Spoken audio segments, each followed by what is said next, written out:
Hello दोस्तों, स्वागत है आपका एक बार फिर से अपने my YouTube channel mind cool master में।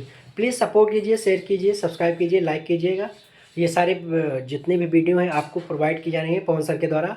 और अगर वीडियो अच्छा लगे तो कमेंट कीजिए, और अगर आपको कोई भी और अन्य वीडियो चाहिए तो धीरे धीरे कमेंट आप करते रहिए, आपको वीडियो मिलती जाएंगी। तो आज हम बात करते हैं आधुनिक भारत का आर्थिक इतिहास। देखिए, पार्ट 1 है, इसके बाद एक पार्ट 2 आएगा। ये पूछा जाता है कहाँ से? ग्रुप डी से लेकर के एसएससी, जीडी, एसआई और यूपी पुलिस, लेखपाल, बैंक, रेलवे, नर्सिंग ऑफिसर के जो एंट्रेंस एग्ज़ाम में, मेन एग्ज़ाम में और विभिन्न जितने भी कंपटीशन एग्ज़ाम होते हैं उन सब में लगभग लगभग ये सब क्वेश्चन पूछे जाते हैं, क्योंकि मॉडर्न हिस्ट्री एक पसंदीदा टॉपिक रहा है कंपटीशन क्षेत्र में। तो हम लोग जो है एक बार इसको हम लोग देखते हैं। आधुनिक भारत का आर्थिक इतिहास, यहाँ से क्वेश्चन पूछे जाते हैं, और जहाँ जहाँ भी मॉडर्न हिस्ट्री यानी कि आधुनिक इतिहास के प्रश्न आएंगे लगभग लगभग यहाँ से भी प्रश्न बनते हैं। और कहीं ना कहीं पीसी अगर आप कोई लगभग लगभग पीसीएस लेवल की परीक्षा कर रहे हो तो ये वीडियो आपके लिए भी थोड़ा कारगर सिद्ध साबित होगी, क्योंकि पार्ट 1 और पार्ट 2 देखने के बाद आपको एक थोड़ा थोड़ा एक अच्छा आइडिया हो जाएगा कि आखिर में चीज़ें क्या थी, और आप लिखित रूप में उसको लिख सकते हैं। देखिए, पहले क्या था कि आधुनिक भारत के आर्थिक इतिहास के बारे में बात करें कि आर्थिक इतिहास क्या था, तो इससे पहले हम आधुनिक के पहले प्राचीन देखेंगे। देखिए, जो ब्रिटिश पूर्व स्थिति क्या थी, जब हम हमारे यहाँ भारत देश में अंग्रेज आए थे उससे पहले क्या स्थिति थी। देखिए, 1757 में प्लासी के युद्ध के बाद से अंग्रेज़ों का आगमन हुआ है लगभग पूरी तरीके से, और 1947 के बाद उनका सफाया हुआ है। तो 17 से 57 से 1947 के बीच में 190 साल हम लोगों के कैसे बीते, लगभग लगभग इन्हीं के बारे में। क्योंकि कहीं ना कहीं देखा जाता था कि भारत को सोने की चिड़िया कहा जाता था। क्यों कहा जाता था? क्योंकि यहाँ पे धन, संपत्ति, धातु, सोना, चांदी, तांबा, पीतल और इत्यादि यानी जितने भी गहन वस्त्र और काफ़ी चीज़ थे, धन धान्य से भरी भरी हुई थी, इसलिए भारत को सोने की चिड़िया कहा जाता था। उसके बाद भारत जो है कृषि प्रधान देश था, क्योंकि हमारे देश में अनाज, दलहनी, कपास, जूट, धान्य, जौ, पशु और घरेलू यंत्र ये सब मौजूद थे। घरेलू यंत्र मतलब फावड़ा, कुदाल, ये सब थे, इनसे खेती होती थी। अनाज, दलहनी, कपास, जूट, चना, जौ जितने भी रहते थे ये हम लोगों के भरे हुए रहते थे, क्योंकि लोग जो है खेती करते थे और अपना जीवन अच्छे से जीवन यापन करते थे। रहन सहन ठीक ठाक था, सब सादा सिंपल था, और अच्छे से भारत की स्थिति बढ़िया थी, और जो पहनावा था वो भी बहुत नॉर्मल था। उसके बाद भारत क्या था? आत्मनिर्भर था। ये कब की बात कर रहे हैं? ब्रिटिश के पूर्व की स्थिति। भारत क्या था? आत्मनिर्भर था। और वो हस्त कुटीर उद्योग, देशी यंत्र, हस्तशिल्प, मिट्टी की वस्तुएं। देखिए, अगर पीसीएस में क्वेश्चन पूछा था कि पूर्व स्थिति क्या थी भारत की, तो भारत के सबसे पहले थी भारत सोने की चिड़िया थी। क्यों थी? क्योंकि भारत में धन, संपत्ति, धातु, सोना, चांदी जितने भी धातुएं थी, वस्त्र थे, सब कुछ भरे भंडार थे। कृषि प्रधान था, सब लोगों में शांति थी, खेती करते थे। पशु जो है पशुओं से अपना जो है सारा कार्य करवाते थे। घरेलू यंत्र जो है अपने कुदाल, फावड़ा इन सब से जो है कार्य करते थे। खेती अच्छे से होती थी और उगती भी थी। अनाज, दलहनी, कपास, जूट इन सबको वो उगाते थे, और आत्मनिर्भर भी थे। सबसे बड़ी बात हस्तकुटीर उद्योग, जैसे कि मिट्टी के खिलौने बनाना, मिट्टी की चीज़ें बनाना, और मिट्टी के बर्तन में खाना बनाना, लगभग लगभग ये सब चीज़ थी, हस्तकुटीर उद्योग थे। तो इसमें जो काश्तकारी व्यापारी मतलब व्यक्ति थे तो वो अच्छे से चीज़ों को बनाते थे, और वो ग्रामीण से शहरी इलाकों में जा कर के बेचते थे। तो भारत पूरी की तरह से आत्मनिर्भर था। और वो क्या करते थे, जो शहरी थे वो क्या करते थे, गांव से धान और जौ ये सब जो खाने पीने की वस्तुएं गांव से लेते थे उनको पैसे दे करके, और जो है कृषि वाले क्या करते थे, ये अनाज जो है बेच देते थे शहरी वालों को। तो एक अच्छे से पूरे भारत में एक अच्छा समन्वय बना था आयात निर्यात का, आपस में अच्छे से आदान प्रदान करते थे, और अच्छे से हमारा भारत सोने की चिड़िया कही जाती थी। पूरी तरीके से सुख और शांति थी। उसके बाद क्या हुआ कि जब ब्रिटेन के आए विदेशी जो है इंग्लैंड के आए, ये आए थे व्यापार करने के मामले में। वास्तव में व्यापार करने नहीं आए थे, ये आए थे भारत को लूटने के लिए कि कितना धन हो, क्योंकि भारत सबके निगाह में भारत ही था। तो ब्रिटिश जो थी वो सोचती थी कि जाए तो सबसे पहले व्यापार करने के बहाने से आए। उसके बाद ब्रिटिश उपनिवेशवाद के चरण, देखिए 3 चरण हैं। 3 चरणों में अंग्रेज थे, लगभग पहले 56 साल, फिर 45 साल, फिर 89 साल, ये हम देखेंगे। प्रथम चरण था 1757, यानी जब प्लासी का युद्ध हुआ था, उस वहाँ से लेकर के 1813 में, यानी कि 56 साल हो गए थे। इसमें क्या हुआ, क्या क्या इंपॉर्टेंट रही, द्वैध शासन 1756 से 1772 इसका शासनकाल चला। इसको किसने लगवाया था, लॉर्ड क्लाइव ने लगवाया था, और वारेन हेस्टिंग ने बाद में हटा दिया था। उनका क्या उद्देश्य था, अंग्रेज जब आए थे तो उनका सीधा उद्देश्य था कि भारत से पैसे को लूट कर, जितना धन है जितना लूट करके और अपने देश ब्रिटेन पहुंचा दिया जाए। तो पहला इनका चरण था कि धन लूट का काल इसको बोला जाता है, क्योंकि उनका पूरा का पूरा कंसंट्रेशन, पूरी जो चीज़ें थी वो था कि धन, भारत से धन लेके जाया जाए। देखिए, धन ले जाना अलग बात हो गई और हुकूमत करना अलग बात हो गई। तो पहले ये आए थे हुकूमत करने के नहीं, पहले ये धन लूटने के लिए आए थे, कितना से कितना यहाँ से लेके पैसा जा सके। उसके बाद दूसरा चरण की बात करें तो 1813 से 1858, ये दूसरा चरण 45 साल का हुआ। इसमें औद्योगिक पूंजीवाद, इसमें क्या था कि वो लोग कहे कि नहीं, हम पहले तो आए थे कि बाहर से सामान लाते थे और बेच करके उनको मोटे दामों में और लेके जाते थे। उसके बाद क्या हुआ कि ये क्या करे कि उन्होंने कहा कि हम इंडस्ट्री लगवाएंगे, और लगभग कई क्षेत्रों में, भारत के कई क्षेत्रों में उन्होंने अपनी अपनी संस्थाएं खोली। जैसे कलकत्ता में खोला, बम्बई में खोला, मद्रास में खोला, और वहाँ पे पैसा इन्वेस्ट किए, ब्रिटेन से पैसा आता था और कुछ फैक्ट्री का निर्माण वहाँ से कराए, और कुछ जो है कच्चा माल भारत से ले जा करके ब्रिटेन में मशीनी उपयोग द्वारा उसका कार्य किया है। जैसे कि और जैसे मान लीजिए जूट, यहाँ कपास, लोहा सस्ते दामों में कच्चे मालों को ले लेते थे भारत से, कहते थे कि आप मुझे दे दीजिए, और वहाँ पे ले जा करके ब्रिटेन में मशीनी उपयोग के द्वारा उसको ला करके बेचते थे, और सिंथेटिक चीज़ों का उपयोग करते थे, तो वो थोड़ा आकर्षक लगता था। और फिर लोगों को इसकी लत पड़ गई कि ये देखिए, भारत में एक जूट, कपास, लोहे के जो कपड़े रहते थे उनका, मान लीजिए कपड़े की बात करें तो कपड़े यहाँ पे मतलब नॉर्मल होता है, जब भाई मशीनी कार्य अलग होता है और वो थोड़ा मशीनी कार्य अट्रैक्टिव दिखता है, तो इसलिए जो है भारत को खूब पसंद आया। तो ये ले जाते थे यहाँ से, मान लीजिए 50 का ले जाते थे, वहाँ से बना के और 500 का बेचते थे, तो उनका आराम से 450 का मुनाफा कमाते थे। तो ऐसे ही ये लोग धीरे धीरे कहने लगे कि हम लोग यहाँ व्यापार करेंगे, और अपनी थोड़ी थोड़ी रियासत करके करके और आराम से पूरे भारत में शिकंजा कस लिए। तो कच्चा माल भारत से ले जाते थे ब्रिटेन में मशीनी उपयोग द्वारा, और फिर भारत को फिर बेच देते थे, और भारत में बेचते थे और बाहर भी बेचते थे। उसके बाद व्यापार, जैसे चाय और चीनी के बारे में एक अधिकार प्रस्तुत किया गया कि हम लोग अपना खुद का मुक्त व्यापार करेंगे, चाय और चीन को छोड़ के। उसके बाद तीसरा चरण की बात करें तो 1858 से 1947, यानी 89 साल चला। इसमें क्या किया उन्होंने, पूंजी निवेश किया। उन्होंने कहा कि हम भारत में पूंजी निवेश, असल में उनका मकसद हमेशा था, देखिए यहाँ से भी लूट खा रहे हैं, यहाँ से सीधे लूट खा रहे हैं, इधर से क्या कह रहे हैं 50 का सामान ले जा करके 500 में ला करके बेच रहे हैं, तो यहाँ से भी लूट खा रहे हैं। तो तीसरी जो है पूंजी निवेश क्या किया, रेल में, बागान में, बैंक में। जो लोग ये सोचते हैं कि रेल में किए तो मतलब भारत में फ़ायदे के लिए, तो वास्तव में वो कह रहे थे कि आप हमारे फ़ायदे के लिए नहीं, भारत के लोगों के फ़ायदे के लिए नहीं, वो अपने फ़ायदे के लिए इसलिए कर रहे थे कि मान लीजिए रेल चल रहा है, मान लीजिए मुंबई से बंगाल जा रहा है, जैसे अभी भी एक बहुत मतलब ट्रेनें जो चलती हैं मुंबई से लेकर के कोलकाता तक, तो जैसे कोलकाता में सैनिक लड़ाई झगड़ा कर रहे हैं, भारतीय वाले जो है किसी अंग्रेज़ को मार दें, और वहाँ से इनको किसी तरह पता चला, तो फिर ट्रेन एक ऐसा जरिया था कि आराम से जाकर के वहाँ सेना भेज देते थे, और अंग्रेजी सेना जाकर के, जैसे मान लीजिए मुंबई में थी तो मुंबई से कलकत्ता जाकर के, तो रेल में आसानी से जाकर के खूब भर भर के जाकर के वहाँ पे कब्जा कर लेती थी, कि ताकि कोई भी भारतीय लोग अपना सर न उठाने पाए, वहीं उनको दबा दिया जाता था। उसके बाद बागान में खेती करते थे, बागान में लोगों को अपने ही कोई एक मालिक रहते थे अंग्रेज के, और वो भारतीयों के लोगों को लगा देते थे और उससे पैसा कमाते थे। उसके बाद बैंक में जो है पैसे ले जा करके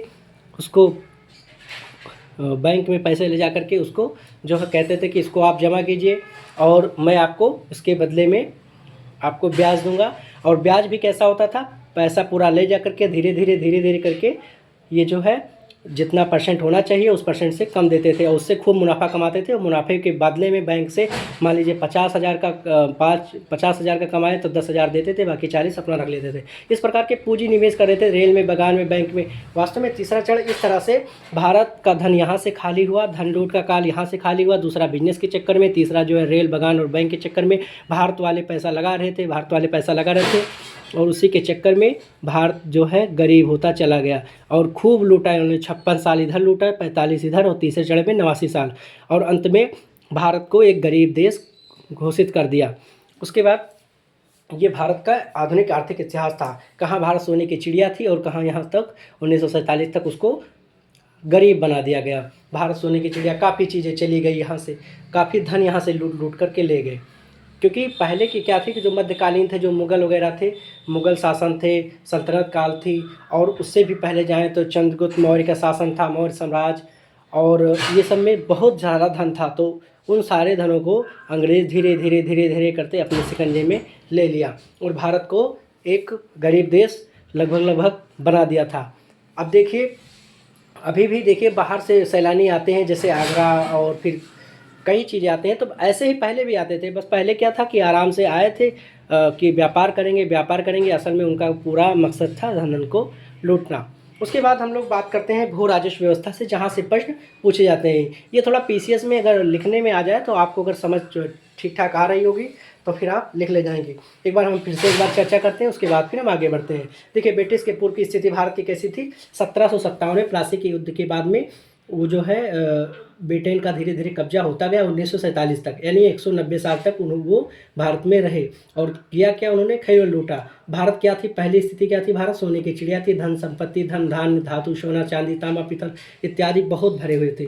कृषि प्रधान जो है भारत थी। अनाज, दलहनी, कपास, जूट, धान्य, पशु और इन्हीं से घरेलू यंत्रों से अपना कार्य करते थे। और उसके बाद आत्मनिर्भर थे, किसी मशीनी पर नहीं थे, तो सबको बेरोजगारी नहीं रहती थी। हर इंसान काम करता था, काम के हिसाब से वो अपना पेट पालता था, अच्छे से ज़िंदगी जीता था। हस्तकुटीर उद्योग, देसी यंत्र, हस्तशिल्प और मिट्टी की वस्तुएं, इन सब करके अच्छे से अपना जीवन निर्वाह करते थे। एक अच्छी स्थिति थी। उसके बाद ये 190 सालों में 3 चरण को 190 सालों में बांटा गया। प्रथम चरण में धन लूट का काल उसको बोलते हैं। दूसरा, औद्योगिक पूंजीवाद के बहाने जो है कम सस्ते चीज़ों को महंगे में बेच कर यहाँ से लूटा, वहाँ से लूटा।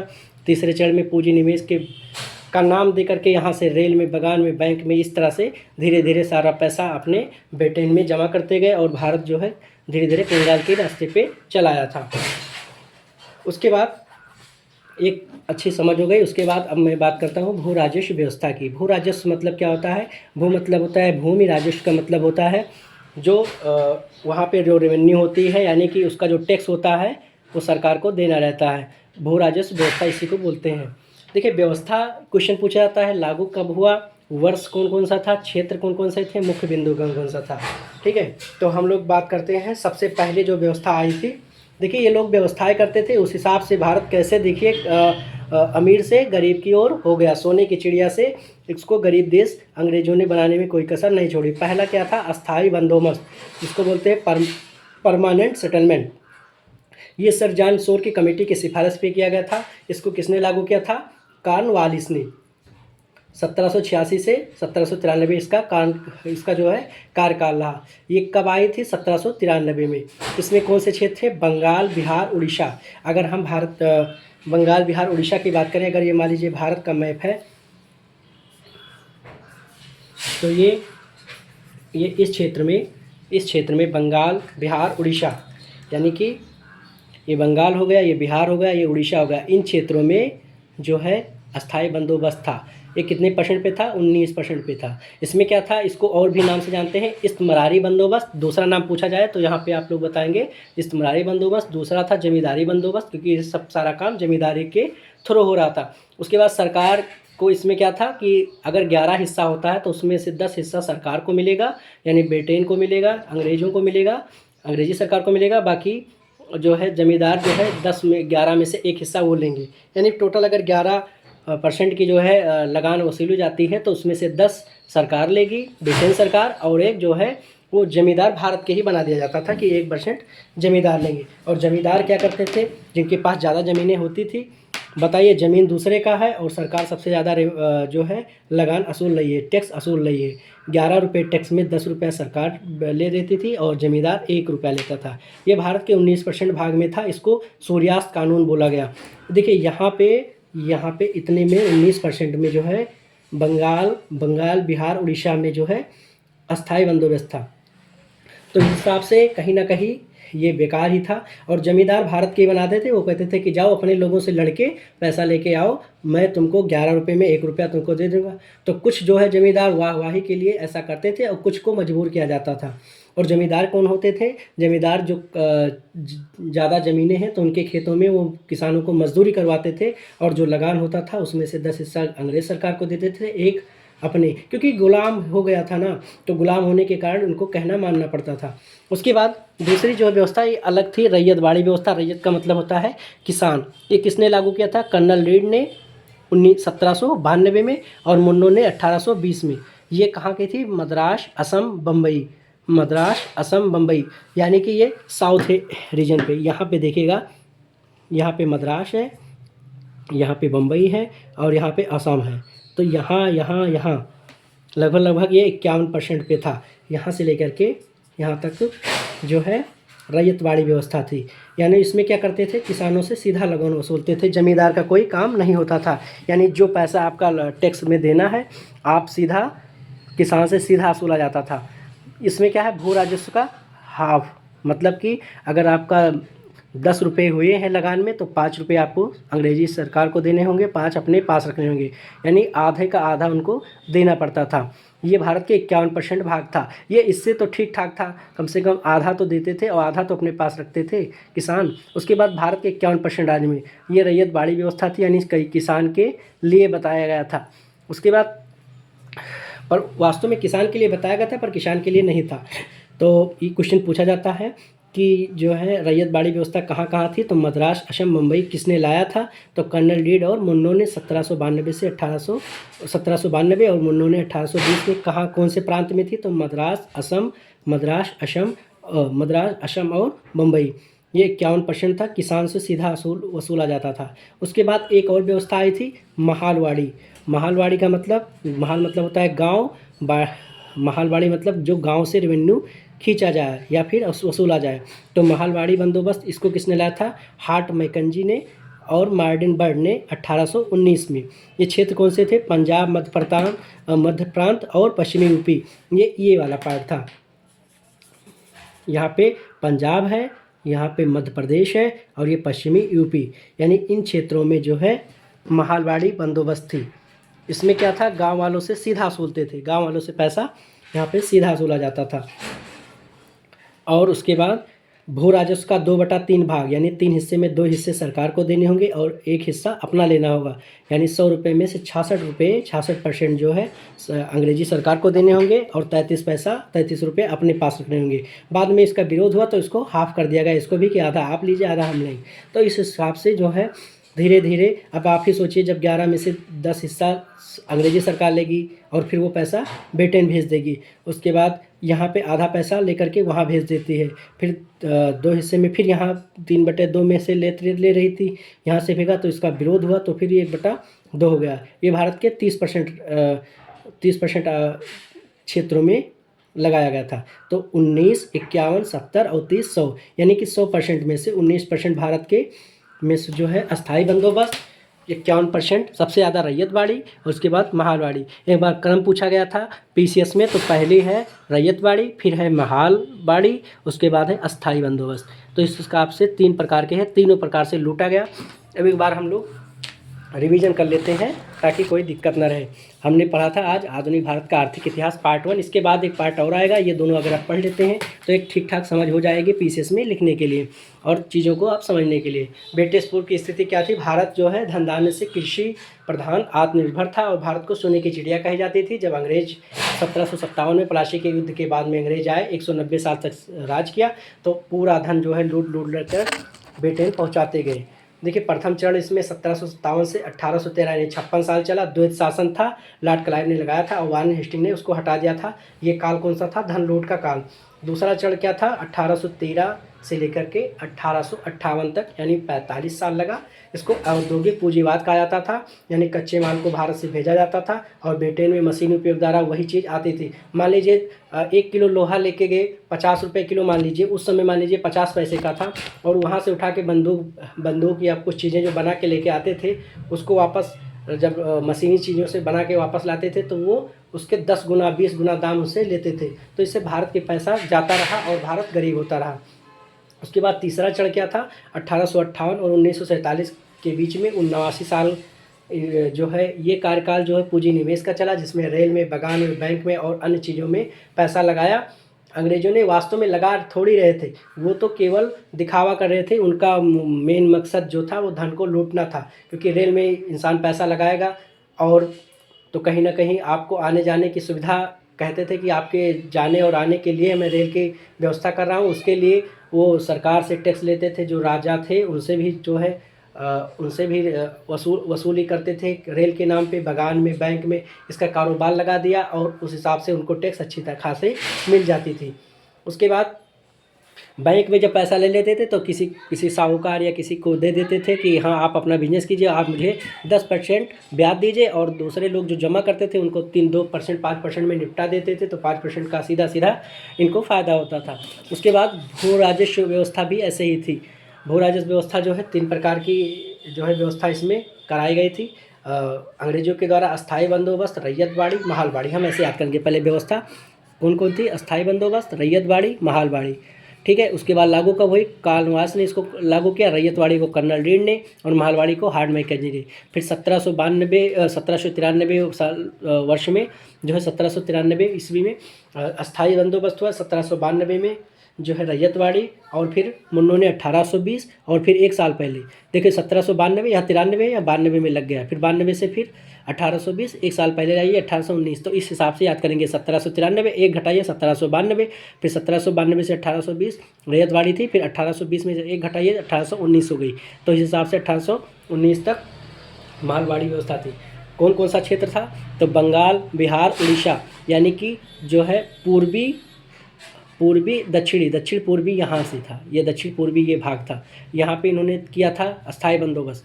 उसके बाद रैयतवाड़ी जो है दक्षिण पश्चिमी के इलाकों में जो है मद्रास, असम, मुंबई ये आते हैं, यहाँ रैयतवाड़ी के। उसके बाद पंजाब, मध्य प्रांत और पश्चिमी यूपी क्या है, उत्तर पश्चिमी में जो है महालवाड़ी बंदोबस्त की।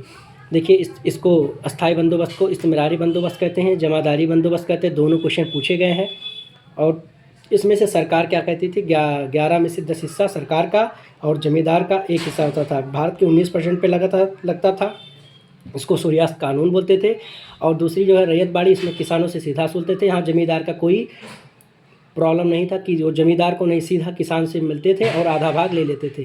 तो ये 51% पे थे, इसमें कुछ हद तक इससे थोड़ा रियायत मिलती थी। उसके बाद इसीलिए उनको बोल रहे थे कि रैयत जो है मतलब किसान के लिए ये चीज़ें हैं। उसके बाद महालवाड़ी में थी, महाल का मतलब होता है गांव, तो गांव वालों से सुला जाता था। पहले 2/3 यानी 2 हिस्सा जो है अंग्रेज लेंगे, 1 हिस्सा भारत वाले लेंगे। फिर बाद में क्या हुआ कि आधा आधा कर दिया गया कि आधा मतलब गाँव वाले लेंगे और आधा अंग्रेजी सरकार लेगी। तो ये भारत के 30% पे थी। तो टोटल मिला के 19, 51, 70 और 30 100%। तो इस हिसाब से मुझे लगता है कि समझ में आ गई। इसके बाद पार्ट 2 है, उसको देखिएगा, ताकि जब भी कोई क्वेश्चन यहाँ से आएगी, ऑब्जेक्टिव भी बन जाएंगे आपके। सारे ऑब्जेक्टिव लगभग हमने कवर करा दिए हैं। अगर कुछ बच जाती है तो वो पार्ट 2 में भी हो जाएगा। और दूसरी बात, एक समझ हो जाती है लिखित परीक्षा को समझने के लिए, जानने के लिए। और एक बार फिर से अगर वीडियो अच्छा लगा हो तो सब्सक्राइब कीजिएगा, लाइक कीजिएगा, शेयर कीजिएगा और कमेंट कीजिएगा। और एक बार फिर से माइंड कूल मास्टरी पे आने के लिए थैंक यू।